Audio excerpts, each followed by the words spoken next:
This has to be the most requested tactic so far. Roberto De Zerbi at Brighton, and we're going to dominate the XG using this as well. So what I've done is two tests, one at Brighton, of course, but also at Shakhtar Donetsk, the team that he managed before.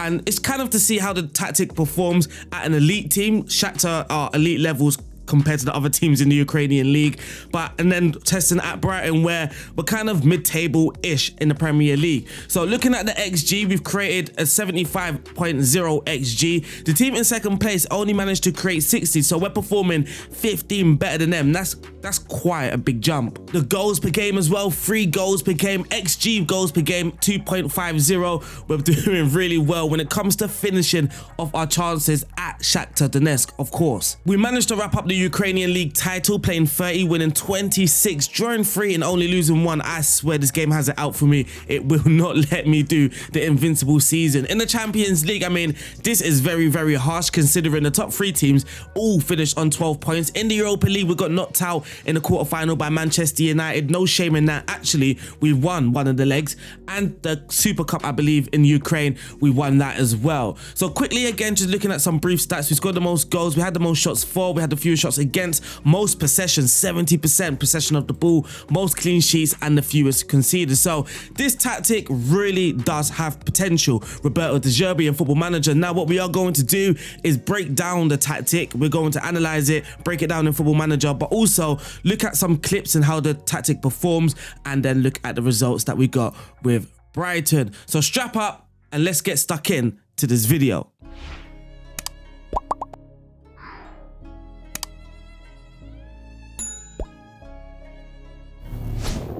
So we are back with these sort of report cards. This is Brighton's build-up against Liverpool, which was one of the games that I watched. Now, I've made 3 videos so far. This will be the 3rd one. I've done a De Zerbi video 2 years ago when he was at Sassuolo, done one last year when he was at Shakhtar. Now, I'm doing one while I was at Brighton. So you can tell I am a massive fan. And throughout his time through these 3 clubs, much hasn't really changed. It's not a drastic change, but Brighton look to play their way out from the back using a 4+2 shape. Wing-backs stay wide and a double pivot drops to receive the ball from either the centre-back or the goalkeeper. They use short passing one-touch triangles when maintaining possession. That allows them to maintain possession, building up with triangles. Now that could be the 2 centre-backs and a pivot player, or it could be in the wider areas as well, one of the pivot players, a centre-back, and of course the full-back. Wing-backs are used as outlets when Brighton are pressed high. The wingers stay high and wide, occupying the opponent's full-backs as well, because what Brighton like to do is kind of overload on one side of the pitch, and that frees up the other side,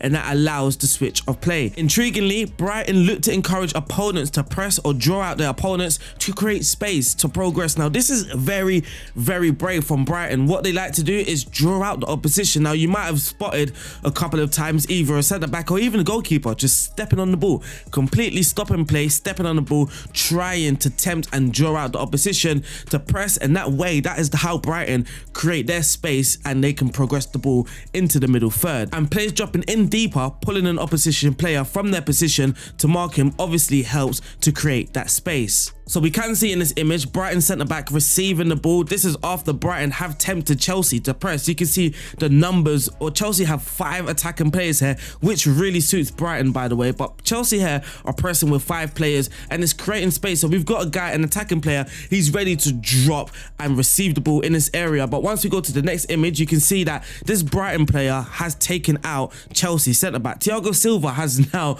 gone to press this Brighton attacker very, very deep into Brighton's half, and then what this guy and the player can do now is receive the ball, turn, because he's brave. De Zerbi wants brave players on the ball. He can turn, play the ball out wide. You can see Solly March here, and the centre back is completely out of position, and this allows a player, another attacker, to then attack the space that Thiago Silva has left. But also Solly March here, Cucurella is coming out to press Solly March. Solly March actually, he can drive towards the byline, trying to penetrate, and then the player on the ball can play a pass in behind Chelsea's defensive line. Of course, in Football Manager, that's going to be very difficult to replicate because you can't exactly tell your goalkeeper or your centre back, hey, step on the ball and let's draw out the opponent to press. But what you can do in Football Manager is have a patient build up and then try and get the opposition to press, and then you can beat that press. So here we are with Dunk has the ball here and plays it back to Sanchez, which is going to try and lure Bournemouth to press. Here's Veltman. He's actually stepped on the ball. Casado is all patient. The fullback now has got the ball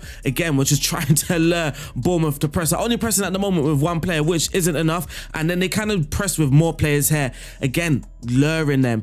Look, there's a centre midfielder. He's pressed. He's left the space, and look at that. The moment the Bournemouth man has pressed the guy, that's created the space, and that allows us to progress. So we are going to go back a little bit, and you're going to just see this centre midfielder here. He's going to press the man on the ball. Once he does, he opens that space in between the lines for a player to receive. So here's McAllister. There's the centre midfielder.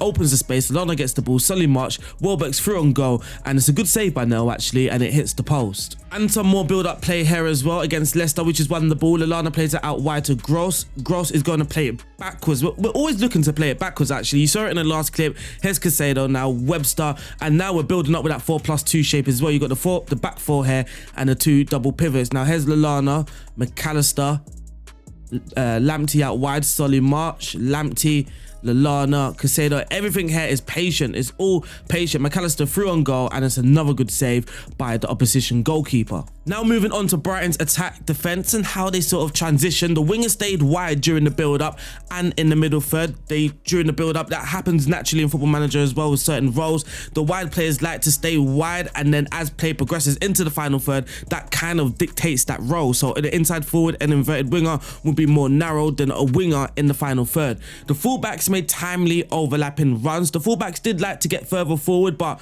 they timed it perfectly. They attacked from wider areas and stretched the opposition's defenders across the penalty area. So now we are approaching that final third, and still Brighton's wingers like to hold their width, and that stretches the opponent's back line, and then that allows players to attack the channels. Defense transition. Brighton look to use counter movements after winning possession. The first ball is often forward. They defend with a 4-4-2 shape, which is kind of common using a 4-2-3-1. They engaged high. Their press was high. Forwards blocking passing lanes to the midfield, and they look to force the opponents out wide. So the strikers worked hard, or just the attacking players worked hard in cutting off passing lanes into midfield and looked to force the play out wide. And once the play went out wide, that was their trigger. That's when they pressed intensely, but also backwards pass. When the opponents looked to play backwards, that was also another trigger press for Brighton then to press intensely, and they press aggressively, often breaking their defensive shape. Now looking at some of the player notes, Matoma, as we know, make penetrating runs inside the channels and look to run at his fullback as well. The game that I watched against Trent is sort of a weakness for Liverpool. Opponent teams like to get wingers to attack Trent. Central defenders look to retain possession, still provoking defending teams to press. But so now we've moved from the build up to the middle third, and still the centre backs are brave enough just to maintain the possession to draw out the opponents. The double pivot held their shape in midfield, rarely joining attacks, and often were Brighton's rest defence. Fullbacks looked to get further forward, but Gross at right back. So when Gross played right back compared to Lamptey, of course, different player, different personnel. Gross would play more inverted, and then the winger would often drop and stay wide. The goalkeeper acts as a sweeper behind the defensive line and as a ball playing goalkeeper in possession. The centre backs were also ball playing in possession. Lastly, the centre forward leads the line and presses. He holds up the ball and links up well with others. So in Football Manager, you can kind of translate that to a supportive role. Someone looking to hold up the ball and bring in other players rather than someone trying to attack the defense line and try and get in behind. Matoma has been the star of the show in real life, so it was kind of important in Football Manager to get his role sort of correct, trying to replicate that role and trying to get him responsible for our attacks as well. So here's Matoma, misreads the play actually. He wins the ball back from Castagna, but now he's going to dribble at players, plays the ball into the box. He wins the ball back for Brighton again, and that's a lovely goal. So that last clip was demonstrating Matoma running at defenders, but also the counter press. Now, when we go into Football Manager, I'm going to show you guys something really intriguing because we're not actually using counter press for the home tactic. There's 3 different versions. This clip, we're going to see Matoma in action again. Some nice link-up play down on the left-hand side with Cole, Casado, and Matoma. Matoma losing the ball, but again, that counter press is effective, and he's just going to run at defenders, run towards the goal, and a good save by the goalkeeper. A pattern that I didn't mention or I forgot to mention when talking about Brighton's attack, it was that Brighton often looked to use the up, back and through pass pattern. So what tends to happen is the deeper player on the ball looks to play the forward pass into a forward player. That forward player will then play a pass backwards into a deeper player, and then that deeper player will play a through pass. Of course, we've created space by using that up, back and through passing sequence, and we're going to see it here as well. We will see it here. So here's Lamptey, passes it forward. McAllister now passes it backwards, and Casado, the deeper player, is going to play a through ball now, and that's a McAllister through on goal, and what a goal. So we're just going to watch that again because it was a beautiful movement.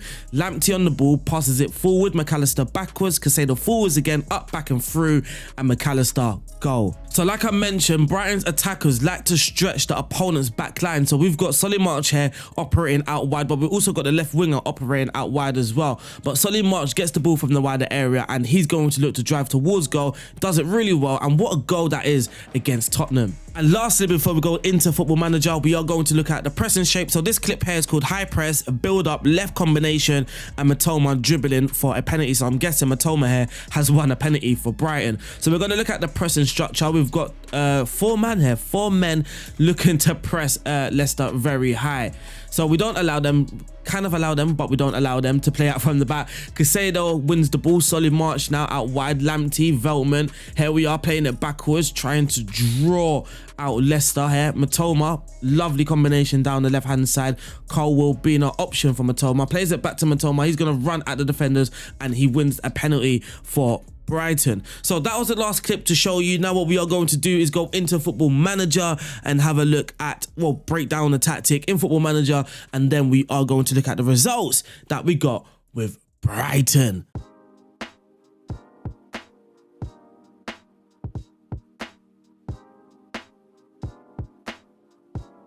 Now, Brighton looked to use a 4-2-3-1 majority of the times. Now, you could argue that they actually used a 4-4-2 against Liverpool, but you could also argue that was more of their defensive shape. But we are going to use a 4-2-3-1. Now, if you see my previous De Zerbi tactics, you already know what I like to do. I like to have my attacking midfielder on the right-hand side, and then, oh, if he does want to move that, my God, come on, FM, come on. And then the striker on the left-hand side. This is something that I tend to do with De Zerbi tactics. It's something that I noticed that's a swallow when looking at the player's positioning, but of course it helps us build that 4-4-2 defensive shape. With the mentality, which is going to leave it unbalanced, actually, if you go to positive, what you would notice is that the attacking width is set to fairly wide naturally, and we kind of want that. We want to build up in those wider areas, be expansive. So in possession, the attacking width, we're going to use fairly wide, especially that Brighton look to attack down the wider areas anyway.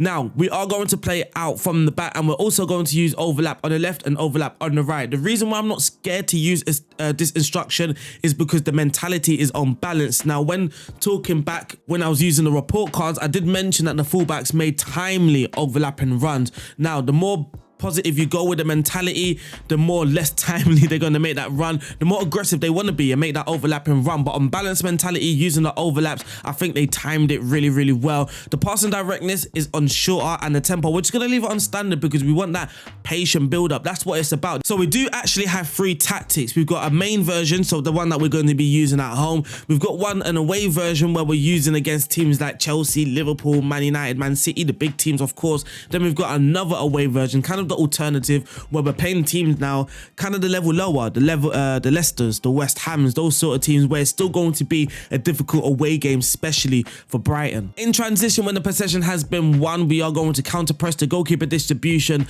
look to distribute the ball to the fullbacks or the centre backs. Now, this is where things get really, really interesting. Now, you would want to counter press, right? That makes more sense. That's more, that kind of replicate what's happening in real life. Now, in Football Manager though, I used regroup. Now, we saw still in the clips of the team counter-pressing. We saw Matoma counter-pressing, and it was more sort of measured. It wasn't the whole team, the whole midfield counter-pressing when we lost the ball. It was sort of just that one player pressing to win the ball back. Now, in Football Manager, again, when using counter-press, it just left so many gaps and spaces. It felt un-Brighton-like. We felt too easy to be attacked against, especially at home, which was surprising. Now, away from home, we're using counter-press. This is what makes it all surprising and weird for me in Football Manager, where regroup just felt stronger. attacking wise though, it felt stronger and better defensively. It just made more sense at home. It felt that was getting countered. There was teams like Southampton getting 17 shots at our goal and was counter pressing at home, and then when using regroup, it's almost like we just automatically shut that out. Now, out of possession though, we are going to be using a high press, the trigger press, or more often prevent the short goalkeeper distribution as well. So we are operating in a high press, and we are breaking our shape as well when we have lengthy spells without the ball, when we're in our set defensive shape, and this is how we are set up out of possession. So now it's time for the player roles. So I'm going to do the player roles for the home tactic, and then we're just going to look at the away versions of this tactic as well. So in goal, we do have a sweeper keeper on attack, and then the two central defenders, are going to be ball playing defenders. Both fullbacks are going to be wing backs actually on attack, getting further forward and overlapping that right hand side. So with an attack duty, the wing back aims to overlap down the flank to provide wide support for attacks, run at his man, and get crosses in from the byline, which is sort of what we want. We don't want deep crosses from the fullbacks. If they are going to cross, we want them to cross from the byline, and on the ball they can be brave as well, run at their man and help us progress with the play. In midfield, we are going to use a deep line playmaker on support, someone that is going to be responsible, dropping deep, receiving the ball, encouraging the opponents to press. That's what we want as well. We want encouragement from the opponents to press. Again, we saw that already with Lallana against Bournemouth. Lallana received the ball, or the deep line player received the ball, and it forced the Bournemouth midfielder to try and close him down because he's our playmaker, and then we just played that simple pass forward, and then his midfield partner would be the Segundo Volante. So we've got one player holding his shape constantly, and then we've got another defensive midfielder, again, just picking his moments to get further forward and support the attacking play. On the left hand side, we do have an inverted winger on attack, of course, the Matoma role, and on the right hand side, actually, we're just going to leave the winger on support. He's going to be staying wide. Now this depends on the player, the personnel. Solimarch naturally will cut inside onto his left foot because that's what he likes to do, so it's okay for us to use a winger because he's not exactly going to get the ball and look to beat the man on the outside because he's left footed, so he's going to try and get the ball onto his left foot and cut inside. Again, we've already seen that. This is why sometimes I show those clips before getting into the tactic bit, so I've already shown you the example before then explaining. And for the number 10, we are going to be using a shadow striker, and lastly up top, we're going to be using a deep line forward on support, my new favorite role, which again will change when looking at the away version. So this here is a tactic and the player roles for the De Zerbi tactic, and there are some player instructions as well, some important ones. So the ball playing defender actually has dribble less, always look for a pass. The same to, well, both central defenders, but also both pivot players also have dribble less with the ball. Well, the deep line playmaker is supposed to have dribble less with the ball, and there we are. The two, well, this is sort of the box here in midfield are all going to be dribble less and looking for that pass first mentality. So now for the away versions, when you are playing those elite teams, the Man Uniteds, the Liverpools, the Chelseas away from home. This is for away from home. You can actually change this to defender as well if you want, but I left it on support for me. So in transition, like I said, it's different when we're playing away from home against the elite teams. I don't know what happened to your defensive shape when you're away from home in this game. It's hard to explain it. It really is hard to explain it. In possession as well, we've also got be more disciplined. We've removed play out from the back, but we've also changed the striker role now to a pressing forward rather than a deep line forward. Someone that's going to work hard, pressuring the back line, the opponent's back line. Now the away style, but a higher tempo. Oops, god damn it. But now a higher tempo. So we're still being more disciplined, but we're just operating with a higher tempo. And this here wraps up the De Zerbi tactic. I hope you guys have enjoyed the walkthrough, the discussions. Now we are going to look at the results because it's impressive. It's impressive.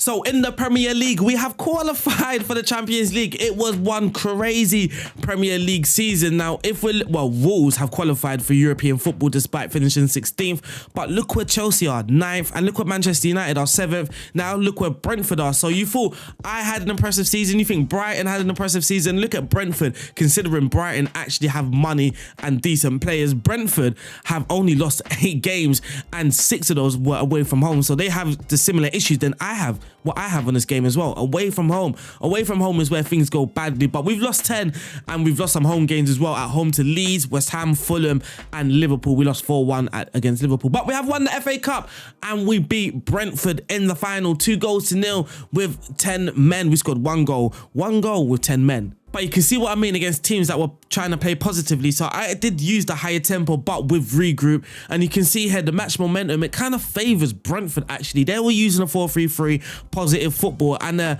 despite we have the higher XG, we created a better chances. But the match momentum, it kind of favours them. Kind of. The general performance, we scored 1.84 goals per game, near enough 2 goals per game, and the expected goals as well per game, 1.53. So again, we were clinical enough in front of goal. The scoring graph, we can see here, high scoring and clinical shooting as well. Our conversion rate, we had the best conversion rate actually in the league. And then looking at the shooting as well, we were aggressive and clinical. Danny Welbeck scored the most goals for us. He scored 21 in 38 starts. McAllister scored 15 in 38 starts. And Lewis Dunk scored 10. Definitely from set pieces. Looking at the assists as well, Pascal Gross has got 15 assists. We've got 3 players on 8, which are Solly March, McAllister and Adam Lallana. The left back has a few assists as well. And we performed really well this season. Now, if you have enjoyed this video, it would be hugely appreciated if you can smash that like button. That helps this channel and this video grow. Also, you can subscribe. Make sure you have your notification bells turned on. And in the comment section, you can leave a recommendation of what tactic you would like to see next. My name is RDF. It's been a pleasure recording this video for you guys. I have enjoyed it. Shout out to my Patreons. I will see you guys soon. Stay safe. God bless. Peace out. Beep.